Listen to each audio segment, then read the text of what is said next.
Dans la 20e strophe, l'âme déclare « Si donc sur la place publique, à partir de ce jour, je ne suis ni vu ni rencontré, vous direz que je me suis perdu, que marchant comblé d'amour, je me suis constitué perdu, et j'ai été gagné. »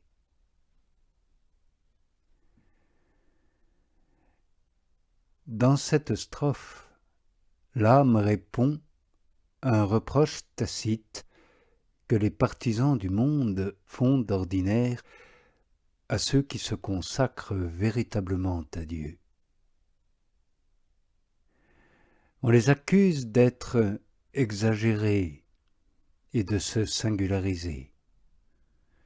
On leur reproche leur séparation du monde et leur manière d'agir. On les traite d'inutiles pour les affaires d'importance et ne comptant plus pour tout ce que le monde estime et apprécie. À ces reproches, l'âme répond d'une excellente manière. Elle se montre courageuse et intrépide devant cette accusation et envisage de même tout ce que le monde pourrait lui imputer. Elle est arrivée à posséder au vif l'amour de Dieu, et tout le reste lui importe peu. D'ailleurs, elle le proclame elle-même dans cette strophe. Elle se fait un honneur et une gloire d'avoir renoncé à tout ce que le monde estime et à elle-même, par amour pour son bien-aimé. L'âme prévient donc les mondains, s'ils ne la voient plus continuer avec eux ces rapports d'autrefois, s'investir dans leurs ouvrages ou se livrer à leurs passe-temps, ils peuvent dire et croire qu'elle est perdue pour eux et qu'elle n'est plus qu'une étrangère à leur égard. Elle y voit même un tel bien qu'elle a voulu elle-même se perdre ainsi pour aller à la recherche de son bien-aimé pour lequel elle est embrasée d'amour. Aussi, afin de leur montrer le gain qu'elle retire de ce qu'ils appellent sa perte, et qu'on ne la taxe pas de folie ou d'illusion, elle ajoute que cette perte est devenue son gain, et que c'est à dessein qu'elle a voulu cette perte. Et elle dit donc, si sur la place publique, à partir de ce jour, je ne suis ni vu, ni rencontré.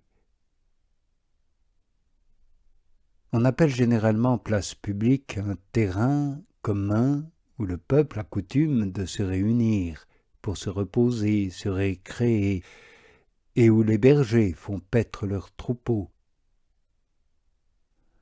Or l'âme, par ce mot, signifie l'univers tout entier, où les mondains ont leurs travaux, leurs passe-temps et leurs relations qui sont une pâture pour le troupeau de leur passion. L'âme dit donc aux mondains que s'ils ne la voient plus et ne la trouvent plus sur cette place qu'elle fréquentait d'ordinaire avant d'être tout à Dieu, qu'ils la regardent comme perdue, sous ce rapport, et qu'on se le dise. D'ailleurs, elle s'en réjouit elle-même, et son désir est qu'on le publie, car elle ajoute « Vous direz que je me suis perdu ». Celui qui aime Dieu ne rougit pas devant les hommes des œuvres qu'il fait sous sa conduite, bien qu'il ne cherche pas à le publier, laissant à Dieu ce soin. Mais il ne les cache pas, comme s'il était confus de les accomplir, bien qu'il ne s'en prétende pas l'auteur et rend à Dieu ce qui est à lui, et ceci alors même que le monde tout entier devrait le condamner. Car si quelqu'un rougit de confesser le Fils de Dieu devant les hommes par l'accomplissement des bonnes œuvres, le même Fils de Dieu, comme le dit saint Luc, rougira de lui devant son Père. Aussi l'âme, pleine de ce courage que lui donne l'amour, se glorifie de ce que l'on voit, ce qu'elle accomplit pour son bien-aimé, et de ce qu'elle est perdue pour tout ce qui est ici-bas. D'où ces paroles, vous direz que je me suis perdu. Il y a peu de spirituels à montrer tant de hardiesse et de générosité dans leurs ouvrages. Sans doute quelques-uns s'imaginent suivre cette ligne de conduite. Ils se croient même du nombre de ceux qui y sont très avancés. Et cependant, ils n'arrivent jamais à se perdre en certains points qui concernent le monde ou leur propre nature. Ils n'accomplissent pas pour le Christ Jésus des œuvres qui soient parfaites et qui annoncent le détachement absolu. Ils sont encore retenus par le qu'en dira-t-on, le respect humain, leur nécessité affective ou matérielle, leur goût sensible ou intellectuel, leur volonté propre dans leurs entreprises missionnaires. Aussi ils ne pourront prononcer ces paroles « Vous direz que je me suis perdu », car ils ne se sont pas perdus à eux-mêmes dans leurs œuvres. Ils rougissent encore de confesser pleinement le Christ en leurs œuvres devant les hommes, quand bien même ils le feraient de leur bouche. Ils sont esclaves du respect humain et de la vision des choses du monde. Ils ne vivent pas véritablement de la vie du Christ Jésus.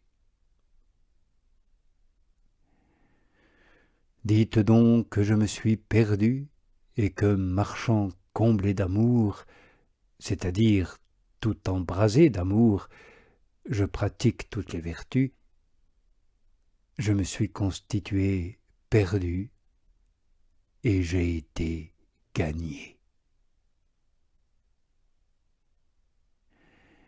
Oui, l'âme qui est vraiment embrasée d'amour de Dieu se laisse perdre aussitôt à tout le créé pour se retrouver avec plus de gain en celui qu'elle aime.